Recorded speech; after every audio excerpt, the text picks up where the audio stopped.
Okay, I think it's recording. So I'm gonna do kind of a show and tell of these guitars for a little bit for my official channel.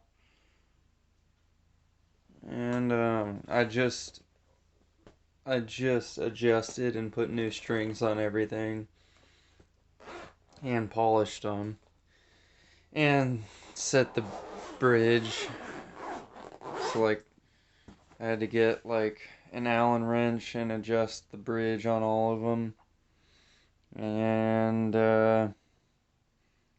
string them properly, obviously. And a couple of parts were loose on that Ibanez right there. This is an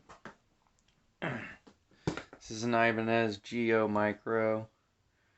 It's like looks kind of like a Mick Thompson guitar from Slipknot, but it's just a basic guitar. It's one of the Micro series. It had a loose connection like in the prong where you plug it in here. So I took some pliers and I just kind of bent the prong in the right direction without breaking anything, obviously. And I plugged it in and it worked perfectly fine, almost too well. I like heard the strings and it had like such a good tone. I kind of like wondered what was up with it, but then I plugged it back in and it sounds really good. You just have to adjust it, but everything's really tight and it works good. The bridge is really nicely set on this. Now I've got like a good pattern the way I like it. Like I think somebody did it to my guitar one time kind of on accident. They were just helping me with the bridge and I looked at it and I'm like, "Huh, that's the way I like it." I like the first and third or the first and fourth one to be farthest back, and then as you go down it gets slightly further out, which allows you to kind of like play the strings better, like it rings out better and stuff. And I had to clean the neck on this because it was getting pretty grimy. I might have to still clean the neck on the next one I'm going to show you, which is a Jackson Dinky Minion. It's orange. When I got it out of the factory, it was like glow in the dark pink, which freaked me out. I was like, that's the best thing ever, but I noticed it had to dry because the paint was like just put on there. So it dried and it didn't turn pink, it turned orange. I thought it would be pink, but I was like, man. But I did order orange, nonetheless, if you must know. And this one's not polished. I'll show you. This one is very nicely polished. It looks so great. Like it's beautiful. And like I could show you the back.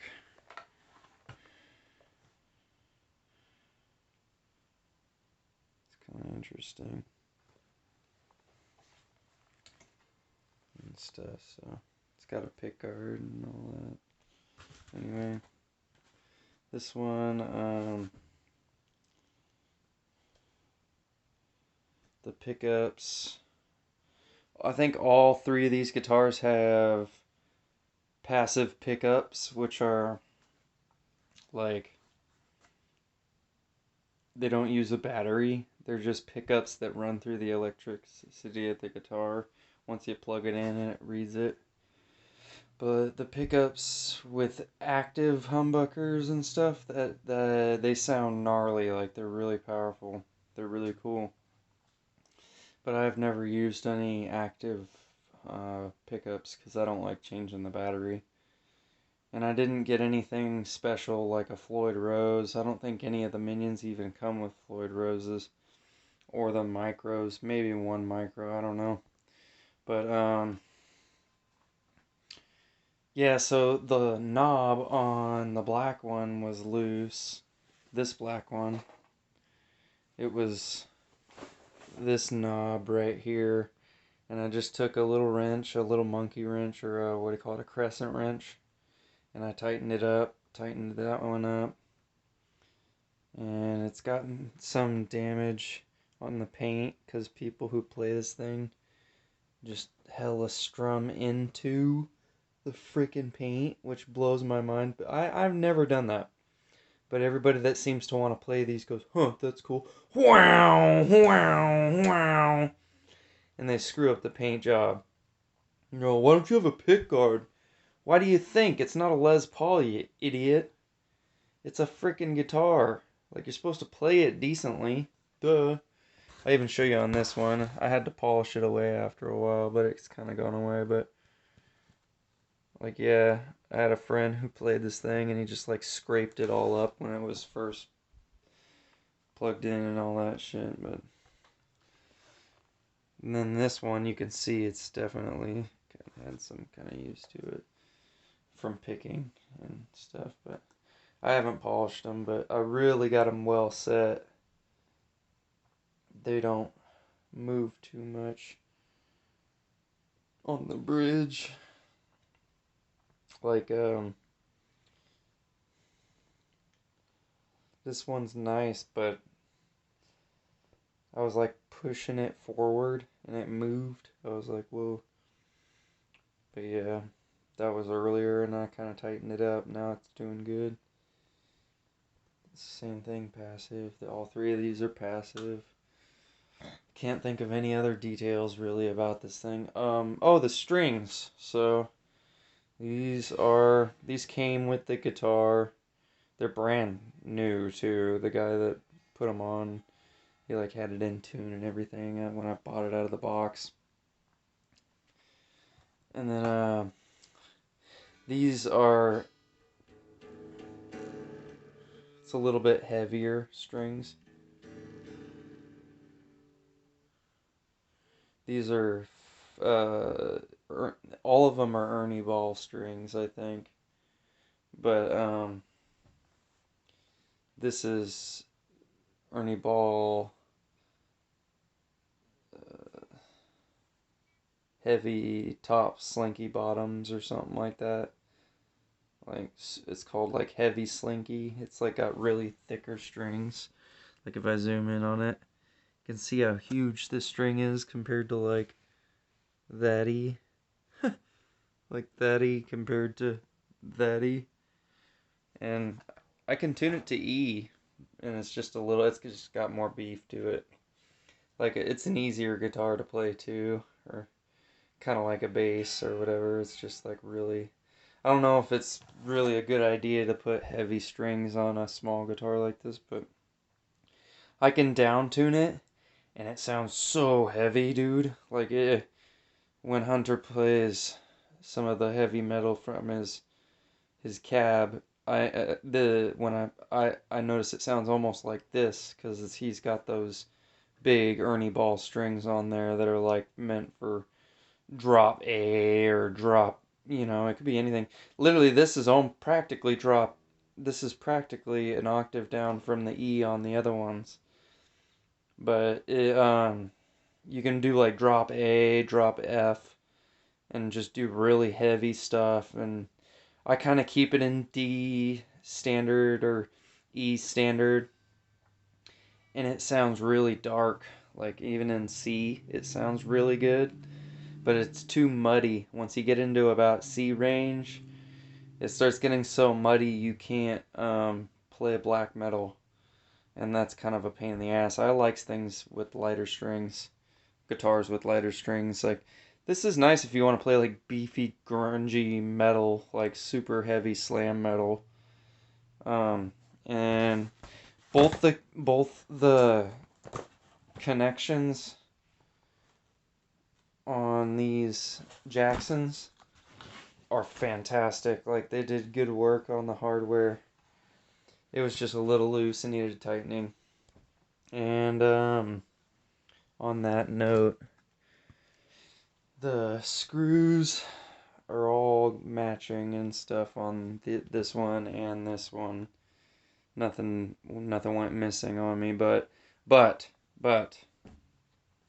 if you look at this thing full frontal, this screw is a different color than this screw, or all of them, and it's because it fell out when it was getting played like massively heavily.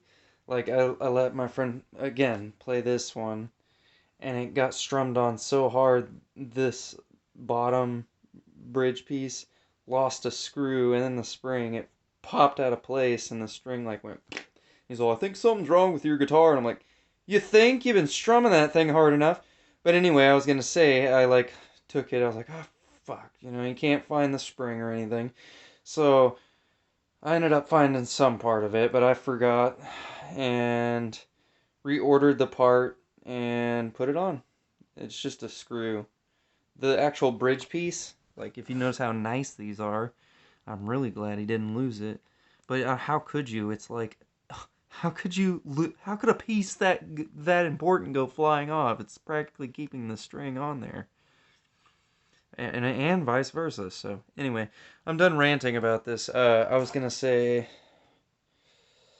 yeah, when I fixed it, it started dialing in. Like I was glad to keep this thing in the condition it's in, and it's really useful guitar along with this one, because these two are very high functioning.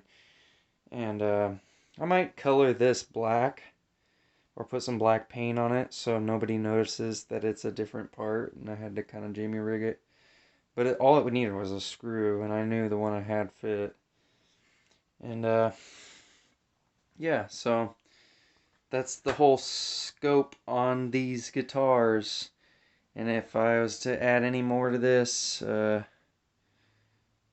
think I'm pretty much finished here. I appreciate everybody viewing and getting an idea of what I work on. I might start making videos of me working on guitars and drums and stuff, but I don't know. It'd just be these, like tuning and all that stuff. In this case, I keep some certain things, like I keep a polishing rag, and here's the bridge pieces that I ordered, which aren't even close to the same as the Jackson ones, or the Ibanez for that matter. They're both fantastic bridge pieces, but this is also my pick box too, so it's got like special picks in it. They're all really good except for these red Jazz 3s that, you know, are like so shitty. They don't even stay in your finger. I mean, by the time you're done sweating, they've already fallen out. So like all these other ones, they have a special grip on them, and I really do like all of them except for the red ones. But that's the thing, if you ever need a pick, you never know when you're gonna need it. And then these are what I ordered recently. It's like a 3-pack. And I put it on the, nope, oh, wait. I put it on that one, replaced all the strings on it. It looks nice up top. And this one it's had the same strings for like a year now. And they're still okay, like there's nothing wrong with them. And that's about it for the guitars. So thanks for watching. And I hope you got a kick out of that. I might go over to the amp after this real quick and show you guys what's going on with my equipment and everything. But yeah.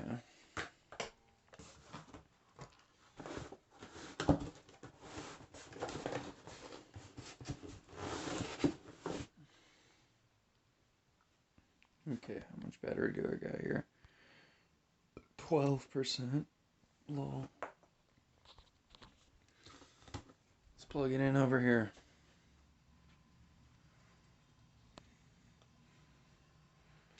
Okay.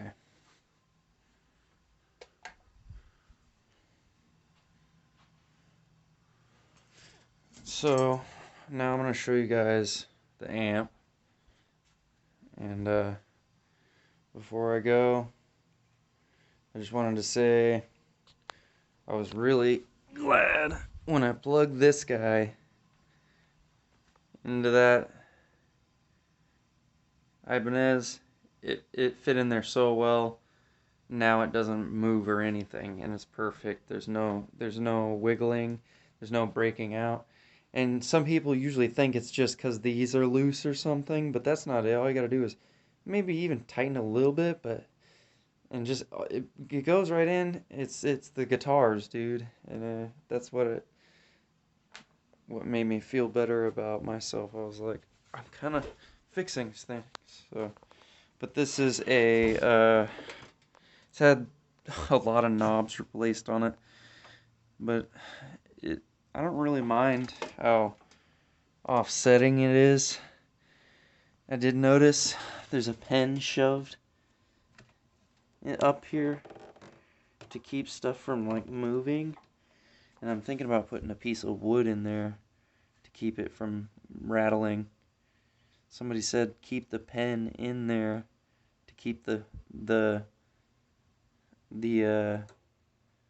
box from rattling, and I think I know why. It's because the screw is missing up here. But it's a G2 Randall, and it's got a lot of power. It's got 2 distortion settings, so if you switch up or down, and it's got treble, middle, bass, contour, which is really good. The contour helps keep things kind of like clearer. Reverb sucks on it because it's already got a problem with it, and the reverb just makes it even louder and annoying. But the level is good if you keep it high and the volume low if you want. Actually, it's right about in the middle. You don't want to keep it all the way up, like right around the middle. And then if you press this button, it goes to the clean, where you can adjust the level of clean. It has like a little tone boost right here if you push that. And I noticed this amp cuts out when you turn it on, so you have to leave it on clean and strum really hard once or twice, and at the same time push the boost, and it comes back into signal because it's got something loose in it. And I'm thinking about seeing what's wrong with it, but I might just get another amp and keep this one somewhere safe, like in my room. But yeah, the tones on it are good too. The reverb sounds better on the clean channel. And the treble, middle, and bass are just self-explanatory. The master volume is very powerful. Like, if it goes even to like here, it's like rattling the house. And it's such a loud amp, you don't even need that much. And it's a great amp, and I keep it soundproofed up in here too. Like, I keep a blanket covering most of the wall, like on every wall. So that's that.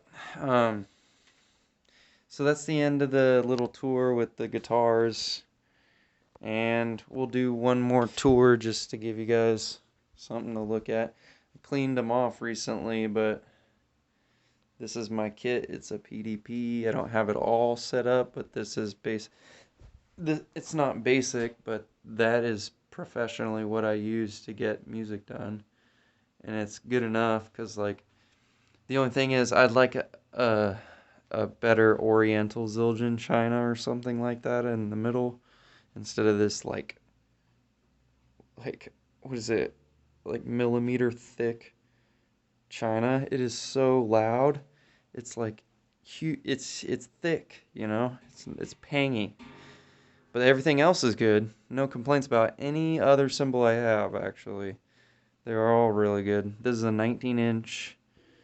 I think it's just a Vetus crash. It's a Zildjian Vetus, and it's really flat and dark. It's very dark, and I put tape on it because it is kind of like fuzzy in its dark tone. It doesn't have a crack. It's totally fine, but yeah.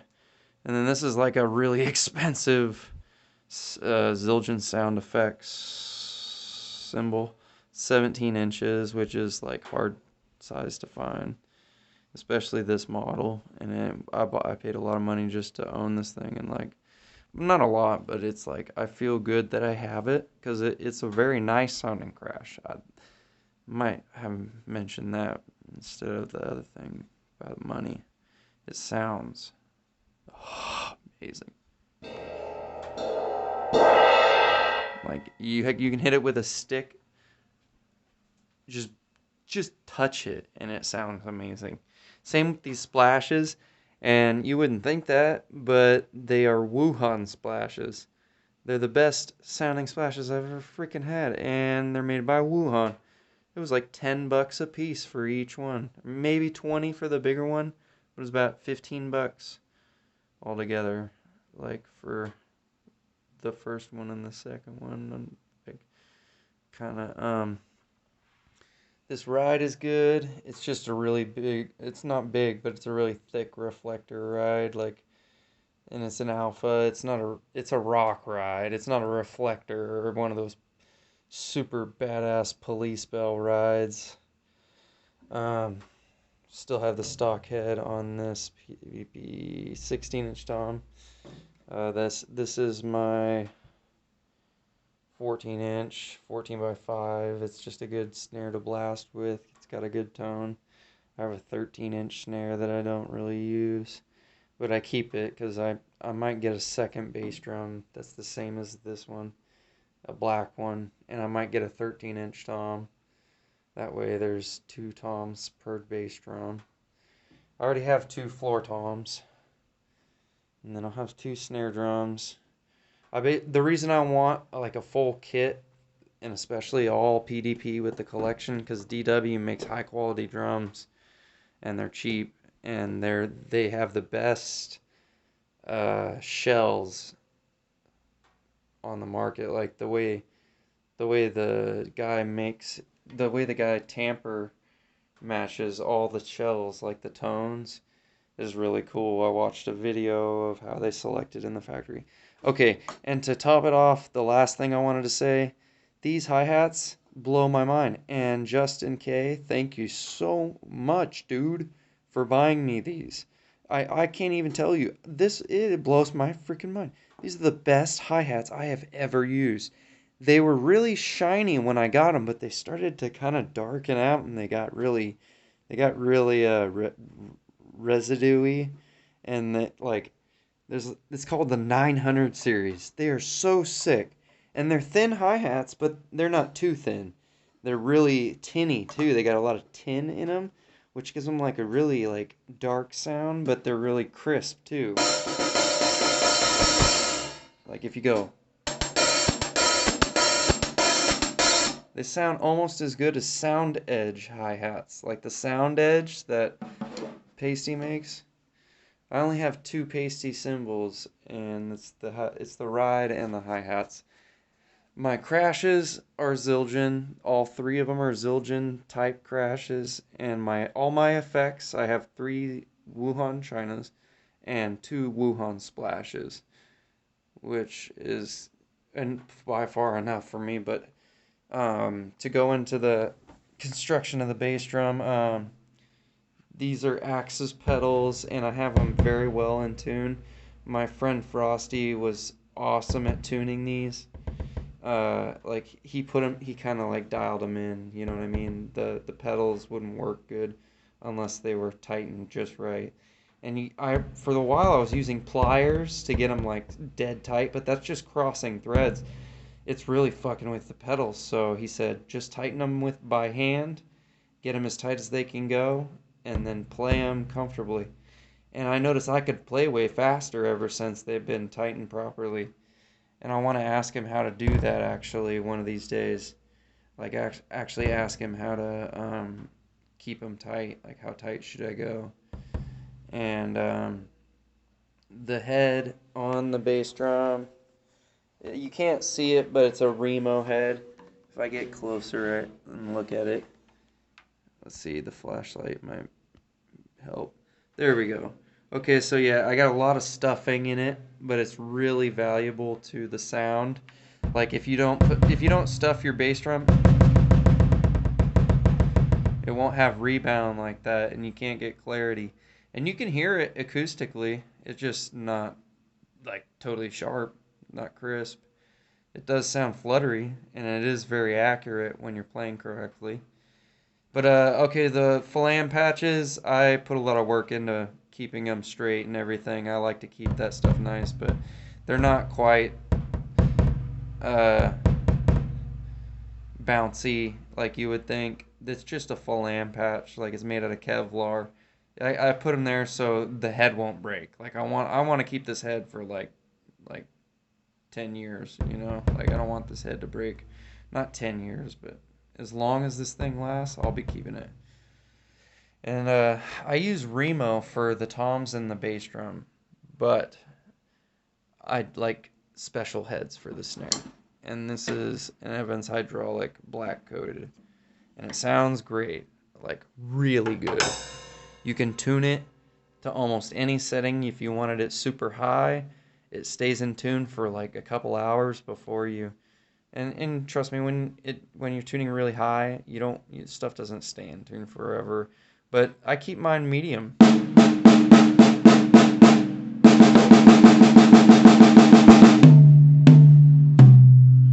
But yeah, like there's that. And I haven't been playing drum videos because I got a cast on, but I give it about 3 or 4 weeks and my hand should be a little bit more healed. I still don't want to take it off, but we'll see. Anyway, that's the wrap. I guess. Thanks for watching, and look forward to more band stuff and drum footage from me on my 2 channels. That's Tyler Ball Official and tBalls Discography. Have a good night, everybody.